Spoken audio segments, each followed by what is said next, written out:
ಶ್ರೀ ಸವಿತಾ ಮಹರ್ಷಿ ಜಯಂತಿ ಹಾಗೂ ತ್ಯಾಗರಾಜರ ಆರಾಧನಾ ಕಾರ್ಯಕ್ರಮವನ್ನು ಹಮ್ಮಿಕೊಳ್ಳಲಾಗಿತ್ತು. ಸವಿತಾ ಮಹರ್ಷಿಯ ಮೂರ್ತಿಯನ್ನು ಬೆಳ್ಳಿ ರಥದಲ್ಲಿ ಮೆರವಣಿಗೆ ಮಾಡಲಾಯಿತು. ಮೆರವಣಿಗೆಯಲ್ಲಿ ಸಮುದಾಯದ ಮುಖಂಡರು ಡೋಲು ನಾದಸ್ವರದೊಂದಿಗೆ ನಗರದ ಪ್ರಮುಖ ಬೀದಿಗಳಲ್ಲಿ ಮೆರವಣಿಗೆಯನ್ನು ಹಮ್ಮಿಕೊಳ್ಳಲಾಗಿತ್ತು.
ಜಿಲ್ಲಾಡಳಿತ, ಜಿಲ್ಲಾ ಪಂಚಾಯತ್, ಕನ್ನಡ ಮತ್ತು ಸಂಸ್ಕೃತಿ ಇಲಾಖೆ ಚಿಕ್ಕಬಳ್ಳಾಪುರ, ಸವಿತಾ ಸಮಾಜದ ಸಹಯೋಗದಲ್ಲಿ ಶ್ರೀ ಸವಿತಾ ಮಹರ್ಷಿ ಜಯಂತಿ ಹಾಗೂ ತ್ಯಾಗರಾಜರ ಆರಾಧನಾ ಕಾರ್ಯಕ್ರಮವನ್ನು ಶ್ರೀದೇವಿ ಪ್ಯಾಲೇಸ್ನಲ್ಲಿ ಹಮ್ಮಿಕೊಳ್ಳಲಾಗಿತ್ತು.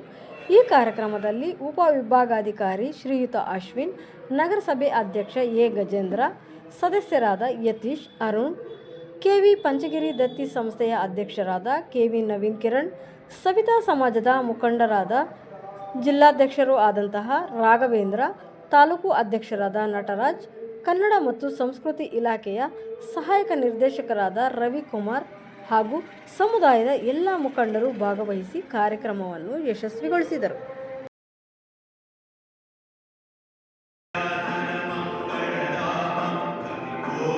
ನಾವು ಇಂದು ಶ್ರೀ ಸವಿತಾ ಮಹರ್ಷಿಗಳ ಜಯಂತಿ ಕಾರ್ಯಕ್ರಮವನ್ನು ಆಚರಣೆ ಮಾಡುತ್ತಿದ್ದು, ಈ ಕಾರ್ಯಕ್ರಮವನ್ನು ಉದ್ಘಾಟನೆ ಮಾಡಬೇಕೆಂಬುದಾಗಿ ನಮ್ಮ ಚಿಕ್ಕಬಳ್ಳಾಪುರ ನಗರದ ನಗರಸಭೆಯ ಮಾನ್ಯ ಅಧ್ಯಕ್ಷರಾದ ಶ್ರೀಯುತ ಎ ಗಜೇಂದ್ರರವರಿಗೆ ನಾನು ತುಂಬು ಹೃದಯದ ಸ್ವಾಗತವನ್ನು ಬಯಸುತ್ತೇನೆ. ಹಾಗೆಯೇ ನಮ್ಮ ಇವತ್ತಿನ ಈ ಕಾರ್ಯಕ್ರಮದ ಅಧ್ಯಕ್ಷ ಪೀಠವನ್ನು ಅಲಂಕರಿಸಿ ಕಾರ್ಯಕ್ರಮವನ್ನು ನಡೆಸಿಕೊಡಬೇಕೆಂಬುದಾಗಿ ಚಿಕ್ಕಬಳ್ಳಾಪುರ ಉಪವಿಭಾಗಾಧಿಕಾರಿಗಳು ಸರಳರು ಸಜ್ಜನರಾದ ಶ್ರೀ ಅಶ್ವಿನ್ ಸರ್ ಅವರು ಕೂಡ ನಾನು ತುಂಬು ಹೃದಯದ ಸ್ವಾಗತವನ್ನು ಬಯಸ್ತಾ ಇದ್ದೇನೆ ಸರ್. ಹಾಗೆಯೇ ಮತ್ತೋರ್ವ ಈಗ ಮಾನ್ಯ ಉಪವಿಭಾಗಾಧಿಕಾರಿಗಳು ನಗರಸಭಾ ಅಧ್ಯಕ್ಷರಾದಿಯಾಗಿ ಜ್ಯೋತಿಯನ್ನು ಬೆಳಗುವ ಮೂಲಕ ಕಾರ್ಯಕ್ರಮ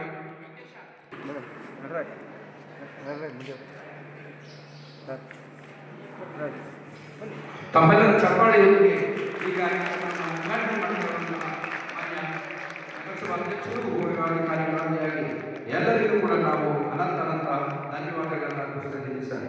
ಜ್ಯೋತಿಯನ್ನು ಬೆಳಗಿದ ನಂತರ ಶ್ರೀ ಸವಿತಾ ಮಹರ್ಷಿಗಳ ಭಾವಚಿತ್ರಕ್ಕೆ ಪುಷ್ಪ ನಮನವನ್ನು ಸಲ್ಲಿಸಬೇಕೆಂಬುದಾಗಿ ಎಲ್ಲ ಅತಿಥಿಗಳಲ್ಲಿ ಬೇಡ್ತಾ ಇದ್ದೀನಿ.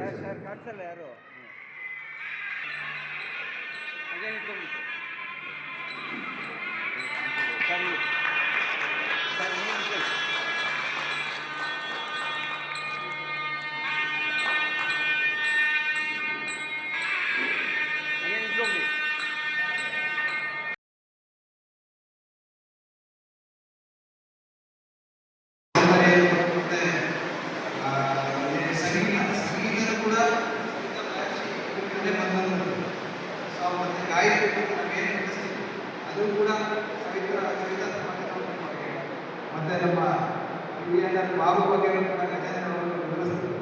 ಸೊ ಅದೇ ರೀತಿ ಸವಿತಾ ಸಮಾಜದ ಅನೇಕ ಪ್ರತಿಭೆಗಳು ಶಿಕ್ಷಣದ ಒಂದು ವಲಯಗಳಲ್ಲಿ ಉತ್ತಮ ರೀತಿಯಲ್ಲಿ ಸಾಧನೆ ಮಾಡಿ ಅಂತ ಆಶಿಸ್ತಾ ನಾನು ಮಾತನ್ನು ಮುಗಿಸ್ತೀನಿ. ಧನ್ಯವಾದಗಳು ಸರ್. ಈಗ ಅಶ್ವಿನ್ ಸರ್ ಅವರು ಒಂದು ಕಾರ್ಯಕ್ರಮದಲ್ಲಿ ನಿಮ್ಮಿಂದ ಹೊರಡಬೇಕಾಗಿದೆ, ಹಾಗಾಗಿ ಅವರಿಗೆ ವ್ಯವಸ್ಥೆ ನಾವು ಸಹಾಯಿಸ್ತಾ ಇದ್ದೀವಿ ಸರ್. ದಯಮಾಡಿ ನಾವು ಸ್ವೀಕಾರ ಮಾಡಬೇಕು ಅಂತ ಹೇಳ್ತಾ ಸವಿತಾ ಸಮಾಜದ ಜಿಲ್ಲಾಧ್ಯಕ್ಷರಾಗಿದ್ದ ಹಾಗೂ ಅಧ್ಯಕ್ಷರು ಹಾಗೂ ಸಮಾಜ ಸೇವಕರು ಆದಂತಹ ಶ್ರೀ ಅಧಿಕಾರಿಗಳು ಮತ್ತು ಸವಿತಾ ಸಮಾಜದ ಜಿಲ್ಲಾಧ್ಯಕ್ಷರು ಆತ್ಮೀಯ ಸ್ನೇಹಿತರು ಆಗಿರ್ತಕ್ಕಂತಹ ರಾಘವೇಂದ್ರ ರಘುರವರೇ ಮತ್ತು ತಾಲೂಕು ಅಧ್ಯಕ್ಷರು ಸವಿತಾ ಸಮಾಜ ಮಂಗಳ ಕಾರ್ಯ ಕೆವಿ ಶಿಕ್ಷಣ ಸಂಸ್ಥೆಗಳ ಅಧ್ಯಕ್ಷರಾದಂತಹ ಕೆವಿ ನವೀನ್ ಕಿರಣ್ ಅವರು ಮಾತನಾಡಿ, ಸವಿತಾ ಸಮಾಜದವರು ಸಮಾಜದಲ್ಲಿ ಯಾವುದೇ ಮಂಗಳ ಕಾರ್ಯ ನೆರವೇರಿಸಲು ಇವರೇ ಮುಂದೆ ಇರುತ್ತಾರೆ. ಗಂಡು ಹೆಣ್ಣು ಸೌಂದರ್ಯದಿಂದ ಕಾಣಲು ಇವರು ಪ್ರಮುಖ ಪಾತ್ರ ವಹಿಸುತ್ತಾರೆ ಎಂದು ತಿಳಿಸಿದರು. ಅಂತಹ ಮಹತ್ತರವಾದಂತಹ ಸಾಧನೆಯನ್ನು ಮಾಡಿರ್ತಕ್ಕಂಥವರು ಈ ಸವಿತಾ ಸಮಾಜದ ಎಲ್ಲರನ್ನ ಆತ್ಮೀಯರನ್ನು ನೀಡಲಿಕ್ಕೆ ಬಯಸ್ತೇನೆ ಬಂಧುಗಳೇ. ಇವತ್ತು ನೀವಿಲ್ಲದೆ ಯಾವ ಒಂದು ಕಾರ್ಯಕ್ರಮ ಸಹ ನಡೆಯಲಿಕ್ಕೆ ಸಾಧ್ಯ ಇಲ್ಲ. ನಿಮ್ಮ ಕಲೆ ಏನಿದೆ ಇದು ನಿಜವಾಗ್ಲೂ ಸಹ ಅದನ್ನು ನಾವೆಲ್ಲರೂ ಮೆಚ್ಚಲೇಬೇಕಾಗುತ್ತೆ. ಯಾಕೆಂದರೆ ಇವತ್ತು ಸಂಗೀತ ವಿದ್ವಾಂಸರು, ಪ್ರವೀಣರು ಇವರೆಲ್ಲರೂ ಸಹ ಅದನ್ನು ಒಂದು ರೀತಿ ಸಂಗೀತವನ್ನು ಅವಪೋಷಣೆ ಮಾಡಿ ಮತ್ತು ಅದರ ಶಿಕ್ಷಣವನ್ನು ಪಡೆದು ನಂತರ ಸಂಗೀತವನ್ನು ಅಭ್ಯಾಸ ಮಾಡ್ತಕ್ಕಂಥದ್ದನ್ನು ನಾವು ನೋಡಿದ್ದೇವೆ.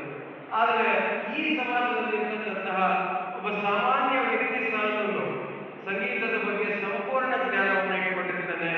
ಒಂದು ಯಾವುದೇ ರಾಗವನ್ನು ಹೇಳಿದಾಗ ತಕ್ಷಣಕ್ಕೆ ನುಡಿಸುವಂತಹ ಒಂದು ಕ್ರಿಯಾಶೀಲತೆ ಮತ್ತು ಆ ನೈಪುಣ್ಯತೆಯನ್ನು ಹೊಂದಿರತಕ್ಕಂಥದ್ದು ಈ ಸವಿತಾ ಸಮಾಜ ಅಂತ ನಾನು ಹೇಳಲಿಕ್ಕೆ ಬಯಸ್ತೇನೆ ಬಂಧುಗಳೇ. ಇವತ್ತು ಸವಿತಾ ಮಹರ್ಷಿಗಳ ಜಯಂತಿ ಸರ್ಕಾರದ ಕಾರ್ಯಕ್ರಮ ಇದು. ಬರ್ತಕ್ಕಂಥ ದಿನಗಳಲ್ಲಿ ಈ ಕಾರ್ಯಕ್ರಮ ಇನ್ನಷ್ಟು ಹೆಚ್ಚಾಗಿ ರೂಪುಗೊಳ್ಳಲಿ, ಸವಿತಾ ಸಮಾಜದ ಒಗ್ಗಟ್ಟನ್ನು ಇನ್ನಷ್ಟು ಹೆಚ್ಚಿನ ರೀತಿಯಲ್ಲಿ ತೋರಿಸುವಂಥದ್ದಾಗಲಿ ಮತ್ತು ಈ ಭಾಗದ ಎಲ್ಲ ಸವಿತಾ ಸಮಾಜದ ಸ್ನೇಹಿತರುಗಳಿಗೆ ಸವಿತಾ ಮಹರ್ಷಿಗಳ ಜಯಂತಿಯ ತುಂಬು ಹೃದಯದ ಶುಭಾಶಯಗಳನ್ನು ವ್ಯಕ್ತಪಡಿಸಿದೆ. ಇಂದಿನ ವಿಶೇಷತೆ ಏನೆಂದರೆ ಸವಿತಾ ಸಮಾಜದ ವತಿಯಿಂದ ಸವಿತಾ ಮಹರ್ಷಿ ಜಯಂತ್ಯೋತ್ಸವ ಹಾಗೂ ತ್ಯಾಗರಾಜ ಸ್ವಾಮಿ ಅವರ ಆರಾಧನೆಯನ್ನು ಹಮ್ಮಿಕೊಂಡಿರ್ತೇವೆ. ಜಿಲ್ಲಾ ಹಾಗೂ ತಾಲೂಕು ಮಟ್ಟದ ಕಾರ್ಯಕ್ರಮವಾಗಿ ಈ ಕಾರ್ಯಕ್ರಮಕ್ಕೆ ಆಗಮಿಸಿದಂತಹ ಪ್ರತಿಯೊಬ್ಬ ನಮ್ಮ ಸಮಾಜದ ಬಂಧುವಿಗೂ ಅಭಿನಂದನೆಗಳನ್ನು ತಿಳಿಸುತ್ತಾ ಹಾಗೂ ಕಲಾವಿದರಿಗೆ ಅತಿ ಹೆಚ್ಚಾಗಿ ಈ ದಿನ ನಾವು ಕೃತಜ್ಞತೆಗಳು ತಿಳಿಸಬೇಕು. ಏಕೆಂದರೆ ಇಡೀ ಪ್ರಮುಖ ನಗರಗಳಲ್ಲಿ ಡೋಲು ಮತ್ತು ನಾಗಸ್ವರವನ್ನು ತೆಗೆದುಕೊಂಡು ಬಾರಿಸ್ಕೊಂಡು ಬಂದಿರತಕ್ಕಂಥ ಅವರೆಲ್ಲರಿಗೂ ಅಭಿನಂದನೆಗಳು ತಿಳಿಸುತ್ತಾ, ಹಾಗೆ ಈ ಕಾರ್ಯಕ್ರಮ ಇಷ್ಟು ಮಟ್ಟಿಗೆ ಯಶಸ್ವಿಯಾಗಲು ಸಹಕರಿಸಿದ ಜಿಲ್ಲಾಡಳಿತ ಮಂಡಳಿ ಹಾಗೂ ನಮ್ಮ ಶಾಸಕರು ಆಗಮಿಸಬೇಕಾಗಿತ್ತು. ಹಠಾತ್ತಾಗಿ ಅವರು ದೆಹಲಿಗೆ ಹೋಗಬೇಕಾದ್ರಿಂದ ತಕ್ಷಣ ಅವರು ಬರೋಕ್ಕಾಗಲಿಲ್ಲ. ಹಾಗೂ ನಮ್ಮ ಇತರೆ ನಗರಸಭಾ ಅಧ್ಯಕ್ಷರಾಗಿರ್ಬೋದು, ನವೀನ್ ಕಿರಣ್ ಸರ್ ಆಗಿರ್ಬೋದು, ಕೇಶವರೆಡ್ಡಿ ಅಣ್ಣ ಇವರೆಲ್ಲ ಆಗಮಿಸಿ ನಮ್ಮ ಈ ಕಾರ್ಯಕ್ರಮಕ್ಕೆ ಬೆನ್ನೆಲುಬಾಗಿ ನಿಂತು ಯಶಸ್ವಿಗೊಳಿಸಿದ್ದಾರೆ. ಅವರಿಗೆಲ್ಲ ತುಂಬು ಹೃದಯ ಧನ್ಯವಾದಗಳು ತಿಳಿಸಲು ಬಯಸುತ್ತೇನೆ. ರಾಘವೇಂದ್ರ, ಜಿಲ್ಲಾಧ್ಯಕ್ಷರು, ಚಿಕ್ಕಬಳ್ಳಾಪುರ ಸವಿತಾ ಸಮಾಜ. ಈ ದಿನ ಶ್ರೀ ಸವಿತಾ ಮಹರ್ಷಿ ಜಯಂತಿ ಕಾರ್ಯಕ್ರಮ ಇತ್ತು. ಸವಿತಾ ಸಮಾಜದಿಂದ ಇವತ್ತು ಜಿಲ್ಲಾಡಳಿತ ಮತ್ತು ಕನ್ನಡ ಮತ್ತು ಸಂಸ್ಕೃತಿ ಇಲಾಖೆಯಿಂದ ಇವತ್ತು ಕಾರ್ಯಕ್ರಮ ಆಯೋಜನೆ ಮಾಡಿದರು. ಇವತ್ತು ವಿಶೇಷವಾಗಿ ನಮ್ಮ ಎಲ್ಲ ಸಮುದಾಯದ ಎಲ್ಲ ಹೆಣ್ಣು ಮಕ್ಕಳು ಹಾಗೂ ಎಲ್ಲ ಸಮಾಜದ ಎಲ್ಲ ಮುಖಂಡರು ಯುವಕರು ಎಲ್ಲ ಸೇರಿ ಇವತ್ತು ಒಂದು ಪಲ್ಲಕ್ಕಿ ಉತ್ಸವ ಮತ್ತು ತಮಟೆ ವಾದ್ಯ ಇದಕ್ಕಿಂತ ಮಿಗಿಲಾಗಿ ನಮ್ಮ ಒಂದು ಕಲಾ ತಂಡ ಒಂದು ಡೋಲು ನಾಲ್ಸ್ವರ ಸಾಕ್ಸಫೋನು ತುಂಬ ಇವತ್ತು ಈ ಕಾರ್ಯಕ್ರಮ ಒಂದು ವಿಜೃಂಭಣೆಯಿಂದ ಮಾಡಿದ್ದೀವಿ. ಮತ್ತು ಶ್ರೀದೇವಿ ಪ್ಯಾಲೇಸಲ್ಲಿ ಆಯೋಜನೆ ಮಾಡಿದ್ವಿ ಕಾರ್ಯಕ್ರಮ. ಇವತ್ತು ಎಲ್ಲ ಒಂದು ಸರ್ಕಾರಿ ಎಲ್ಲರೂ ಬಂದು ಇವತ್ತು ಕಾರ್ಯಕ್ರಮವನ್ನು ಯಶಸ್ವಿಗೊಳಿಸ್ತಾ ಇದ್ದಾರೆ. ಮತ್ತು ಅದೇ ರೀತಿ ನಮ್ಮ ಸವಿತಾ ಸಮಾಜದ ಎಲ್ಲ ತಾಲೂಕು ಮತ್ತು ಜಿಲ್ಲಾ ಸವಿತಾ ಬಂಧುಗಳಿಗೆ ಇವತ್ತು ಅತಿ ಹೆಚ್ಚಿನ ಜನಸಂಖ್ಯೆಯಲ್ಲಿ ಬಂದು ಕಾರ್ಯಕ್ರಮವನ್ನು ಯಶಸ್ವಿಗೊಳಿಸಿದ್ದಾರೆ. ಎಲ್ಲರಿಗೂ ಧನ್ಯವಾದಗಳನ್ನು ತಿಳಿಸ್ತಾ ಇದ್ದೀನಿ. ಕೆ ನಟರಾಜ್, ತಾಲೂಕು ಅಧ್ಯಕ್ಷರು. ಸರ್, ಇದು 7ನೇ ವರ್ಷದ ಜಯಂತಿ.